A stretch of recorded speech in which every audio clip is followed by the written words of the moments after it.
A new international airport in Tamale is expected to give the northern parts of the country, currently the poorer, the needed balance in development.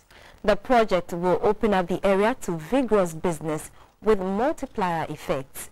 We now bring you the details of the story in which President John Mahama cut the sword for the start of the first phase of the project, which is expected to be completed a year from now. Napoleon Atukito with this report. It is now settled that Ghana is to have a second international airport to be located at Tamale in the northern region. Reports say that was the vision of the country's first president, Dr. Kwame Nkrumah. In the 70s, the Champon regime worked on the project, but decided to scale down the size of the original plan. Party sources say former President John Mahama, in the run-up to the 2008 elections, pledged to upgrade the Tamale airport into an international airport. President John Mahama, who blazes his trail, has decided to make that dream materialize, and so he has brought in a Brazilian company, Quiros Galvao, to execute the project. The current runway, which measures 2,280 meters, will be extended to 3,940 meters. Aeronautical lighting will be installed as part of Phase 1, which is scheduled to be completed by September next year. The second phase takes off after September next year with the construction of an ultra-modern terminal building. With modern navigation systems in place, the Tamale airport will be able to receive night flights and big-sized airplanes. Those are the qualities that will make Tamale Airport international.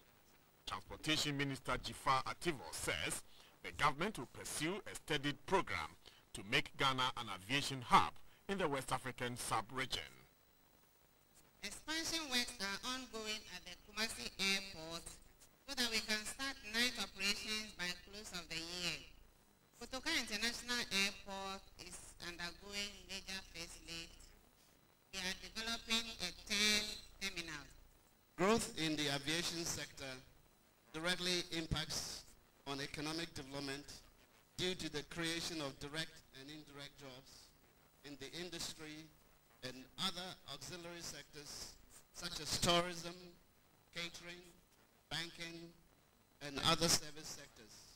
Expansion in air transport creates market opportunities for local entrepreneurs by creating regional and global economic centers and linkages. President John Mahama cited Ho, Cape Coast and Bogatanga as some of the places to have airports. The airport at Sunyai will be upgraded, whilst Wa and Takrade will get new terminal buildings.